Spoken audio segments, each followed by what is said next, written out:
Get a new wife for my son. You're useless." Those cruel words were hurled at me without a shred of remorse by my mother-in-law on the very day our multi-generational house was finally completed. I always knew she didn't think much of me. Despite that, I had agreed to build this house, taking her feelings into consideration, but I never expected to be treated with such disdain. I stood there, speechless as she smiled smugly. My husband looked as pale as a ghost. She had no idea how deeply her words would cut. "My name is Elena, and I'm 30 years old. After graduating from vocational school, I worked at a production company, drawing illustrations. 2 years ago, I became an independent contractor, working as a freelance designer. While I no longer enjoy the benefits and set holidays I had when I was employed, my income has increased significantly, allowing me to save more than enough. My husband, Camille, whom I married 3 years ago, has been my biggest supporter. He encouraged me when I was contemplating becoming independent. 'Elena, I believe you can be successful on your own,' he said. 'But if I fail, I'll lose my income, and it will be a burden to you, Camille. Don't worry about that. We're a team, remember? If you want to try something new, I want to support you.' 'Camille, don't worry. No matter what happens, you're not alone. I'll support you with all my might.'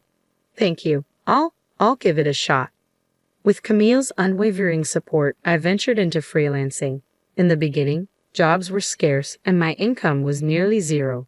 But my husband's encouragement kept me going. Now, 2 years later, I have more work than I can handle, from regular gigs to major projects. Somewhere along the line, my income surpassed both my previous earnings and my husband's. My annual income now exceeds $10 million. Our comfortable financial situation allowed us to enjoy more luxurious experiences together, like shopping and traveling, whenever Camille had time off. One day, while working from home, I started feeling unwell. When the discomfort persisted for several days, I visited the doctor. To my surprise, I discovered I was pregnant. I went home and nervously awaited my husband's return. That evening, as soon as he walked in, I brought up the topic. "Hey Camille, you know I haven't been feeling well lately, right? So I went to the hospital today." "Oh right, I'm sorry I couldn't go with you. Are you okay?" "Yeah, actually, there's something I need to tell you. I'm pregnant." "What? You're pregnant?" He stared at me with wide eyes, his bag slipping from his hand. "Really?" he asked, a smile spreading across his face. I nodded, beaming. Camille hugged me tightly. Thank you so much, Elena. I'm so happy." "Whoa, I can't breathe, Camille." "Oh, I'm sorry. I was just so excited." "Seeing you this happy makes me happy too, Camille. Let's work hard together." "Absolutely. I'll work even harder so that you'll be okay when you're close to giving birth and can't work." "Thank you. I plan to work until the last minute too," I said, smiling at Camille's tearful expression. As we started eating the dinner I had prepared, my husband could only talk about our future child. "I wonder what the gender will be. We need to prepare various baby items. Should I take paternity leave?" His enthusiasm made me laugh. He was probably mulling over all the details in his own way. At that moment, I decided to share something I had been contemplating for a while. "Hey Camille, there's something I've been thinking about for some time. How would you feel about us building our own house?" "Huh? A house? Our own?" "I've always imagined that when we have a child, I'd want us to live in a standalone house. I envision creating a room just for our child and call it lavish, but I've also been thinking about having a study room." "That sounds reasonable. With our future child in mind, our current condominium does feel a bit cramped." "Exactly. Now that we know I'm pregnant, I really want to make this happen if we can."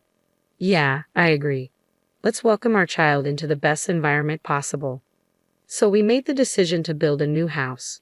On our days off, we toured model rooms and immediately began planning the floor layout, aiming to complete the house before the arrival of our child. About a month after discovering my pregnancy, we decided it was time to share the news with my in-laws. They lived about a 30-minute drive away from our condominium, but we seldom visited. The reason was simple, though unspoken. I found it challenging to deal with my mother-in-law. The issues began shortly after our marriage, perhaps even earlier when we visited his parents' house to announce our engagement. My mother-in-law had never been welcoming, often sporting a sullen expression. Initially, we used to visit them regularly, but she would always ask, "No children yet?" Her lack of understanding extended to my profession. She would remark, Drawing for a living isn't a real job. Whenever my husband and father-in-law were out of earshot, gradually, I began avoiding their house due to her insensitive comments. Even when my husband suggested visiting, I would politely decline, citing deadlines. But this time, despite my reservations, I felt obligated to go, believing she might be happy if we shared our pregnancy news. So, with my husband at the wheel, we set out for my in-laws' house. Upon arriving, I was greeted by my mother-in-law's usual sullen demeanor. Well, it's been a long time, hasn't it, Elena? Yes, it has, mother-in-law. I wonder what you've been up to. Surely not just drawing all this time, right? That's what my job entails. Oh, still as feisty as ever. I had hoped you might have changed after being away for so long. She whispered these words to me when we were alone, yet she played the part of the doting mother-in-law in front of my husband and father-in-law. When my husband announced my pregnancy, she directed a saccharine voice towards me. Oh my Elena, congratulations. I'm truly delighted to hear I'll be seeing my first grandchild so soon. Aha, thank you. Is the baby a boy or a girl? We don't know yet. It's still too early to tell. Well, the gender doesn't matter as long as the baby is healthy. Yeah, you're absolutely right, I replied, forcing a smile to keep the atmosphere pleasant. After that, we all engaged in casual conversation, with my father-in-law joining in too. Then, amidst the light-hearted banter, my husband dropped a surprising piece of news. You know, we decided to build a new house, my husband announced. What? My mother-in-law's reaction was immediate.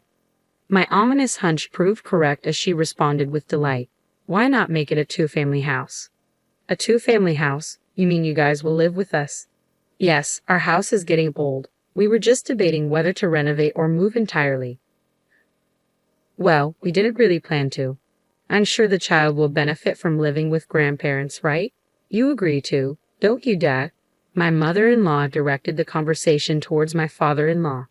Thrown into the discussion, my father-in-law kept his expression neutral, though there was a hint of joy as he muttered, Yeah, I guess so. Seeing his reaction, my mother-in-law turned to me, her eyes practically shouting, See? Elena, honey, Dad agrees too, so it's okay, right? She pressed. It's all so sudden. Why not? It seems more families are going nuclear these days. I'm sure we'll have a blast living together, she insisted. I hesitated, unsure how to respond. When the baby comes, working will be hard, you know. Wouldn't it be nice to have someone close by to help out with housework? My mother-in-law's suggestion gave me pause. Well, I had to admit she had a point. Balancing work and caring for a newborn would be challenging. If my mother-in-law was willing to lend a hand, it could make a significant difference. But did that mean we should live together? She seemed genuinely thrilled about the baby, which softened my reservations. Yet I found myself grappling with conflicting emotions. From then on, my mother-in-law's demeanor towards me shifted drastically. Regular texts flooded my phone. How are you feeling? If you need anything, just let me know. And other comforting messages. Perhaps the pregnancy prompted her change in attitude. Slowly, I began to let my guard down. One day, my husband posed the question, what are we going to do about the two-family house idea? As my mother-in-law's kindness grew, my perspective began to shift. Well, since your parents are so keen on the idea, maybe we should give it a try. Really? Are you sure? I thought you didn't get along with my parents. True, I was cautious around your mother and avoided visiting your parents' house, but ever since we learned about the baby, she's been remarkably kind. I think I'm willing to give it a chance. I see. Thank you, Elena. My mom can be a bit self-centered, but I think she's genuinely excited about our child. Yeah, I can sense that too. Well, we'll need to adjust our plans then. Let's talk to the construction company.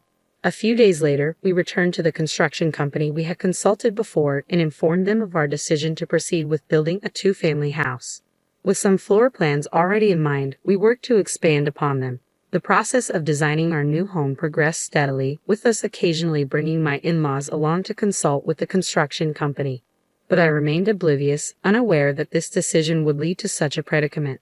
A few months later, as I entered my third trimester, construction began. When I called my mother-in-law, Emil, to share the news, she dropped a bombshell. I've waited so long for this moment. I was getting pretty tired of having to be nice to you. What? Mother-in-law? Your baby is a girl, isn't it? You're so useless. Didn't I tell you not to have anything but a boy? Wait a minute, when I told you the gender last time, you said girls' clothes are cute. That's nice too. That's because your husband and Camille were there. You're not an idiot, are you? Is that so? Her words struck me like a heavy blow. I was rendered speechless as she continued mercilessly. Just so you know, it's too late to regret it now. The house is already under construction. I was just pretending to get along with you to ensure we'd live in the new house. Mother-in-law. Oh, by the way, I've made quite a few arrangements. Look forward to it, all right. With that, she hung up, leaving me with the dial tone. I couldn't fathom what my mother-in-law meant by arrangements, but the realization that she hadn't changed at all hit me even harder. I wanted to confide in my husband, but I couldn't bring myself to disrupt his happiness as he joyfully anticipated the baby's arrival. I had hoped to settle the matter after giving birth and calming down by the time the house was completed. A few months later, our daughter arrived safely, and the house was finished about 6 months later. We had briefed my husband on the rough details, and we agreed to keep our interactions with my mother-in-law to a minimum while allowing her to live in the two-family house we had built. However, on the day of the handover, my mother-in-law, brimming with anticipation, said to me, "Finally, this moment has arrived, Elena. Thank you for your efforts. From now on, you're on your own. Best of luck with your job and childcare." Excuse me, mother-in-law? Not only me, but my husband and father-in-law were also left speechless. My mother-in-law, perhaps thinking that since the house was built, anything would suffice, continued to utter heartless words. "I'm sure you know I despise a bride as charmless as you. If you're aware, why not just leave with that child?" Wait a moment, what are you saying? I found a new bride for my son. Divorce your incompetent husband again, all right? I've reached out to everyone I know who has a daughter. I searched for a docile girl among them. I believe she'll be obedient and become a housewife as I desire. In that moment, something inside me shattered with a deafening crash. A new bride? You must be joking. I was considering letting bygones be bygones and allowing her to stay with us. Enough, I'm going to evict her. With unwavering determination, I confronted the smirking mother-in-law before me. You're the one who needs to leave. Mother-in-law, what? What are you talking about? This house was built by my son, so there's no reason for me to leave. Oh, you're quite confident, aren't you? Naturally, even if you ask me to leave, it's my son's house, so I'll continue living here.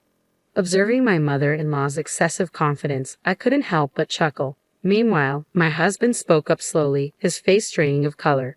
Mom, don't tell me you didn't know. Ha! What do you mean, Camille? This house, this duplex, was built under Elena's name. What?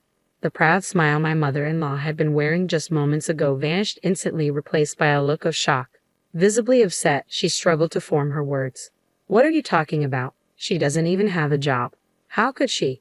That's what I've been telling you. Elena is an independent woman. She earns much more than I do. Is that true? Absolutely. When we decided to build this duplex, we exceeded our budget, but Elena covered the extra costs. What? That can't be true. The once smiling mother-in-law quickly paled, her expression now ashen. The final blow came from my father-in-law. He leveled a sharp accusation at my mother-in-law, who crumpled under the weight of his words. What was that remark you made earlier? Are you telling me you've been treating Elena like this behind our backs all along? And what about wanting a new wife? No, that's not it. I was just considering what's best for Camille. What's best for Camille? This was all you're doing. How could you treat Elena this way? I never thought you could stoop so low. I wanted to. No, please. Father-in-law declared, I'm going to get the divorce papers, and left the room. Left alone with me, mother-in-law turned to me, her eyes brimming with tears. Elena, please, you have to help me. If things continue like this, he's going to divorce me. What do you mean by help? This situation is of your own making, isn't it? Please, just say that I admit I was wrong. From now on, I'll accept you as my daughter-in-law, okay? Please. Despite her plea, there was no sincerity in her words. Looking at mother-in-law, who cared only about herself. I felt a wave of disgust wash over me. I stared at her with the coldest gaze I could muster and spoke firmly. Accept me as your daughter-in-law. Your acceptance means nothing to me. We're not a family anymore, remember? You have the audacity to apologize without meaning it? You're despicable. How dare you call me? Excuse me. You, who have been hurling insults at me this entire time, are now playing the victim. You squandered the opportunity I extended to you. From this moment on, I will never forgive you. You are not welcome in this house, and you will never see our daughter again. If you comprehend that, then leave right now. You are worthless." Leaving mother-in-law standing there, my husband and I, holding our daughter, entered the house. We locked the door behind us, denying mother-in-law entry. Despite her relentless shouting outside, we ignored her. Father-in-law returned with the divorce papers. He insisted mother-in-law complete them on the spot, and then promptly filed them. It transpired that mother-in-law had been borrowing money from father-in-law. She was given an ultimatum: repay the money immediately or face divorce. Being a housewife with no means to repay the debt within a few days, mother-in-law reluctantly opted for divorce. We allowed father-in-law inside the house and secured the door once more. After some time, mother-in-law continued causing a commotion outside our house, but before long she vanished. Later, we learned that mother-in-law's sister had reached out to father-in-law, informing him that mother-in-law had sought refuge with her. It seemed that mother-in-law had mistreated her sister in the past, nearly driving them apart. Now, in return for providing shelter, her sister was exacting revenge by assigning mother-in-law to all the household chores. It was clear she wasn't enjoying the easy life she once had.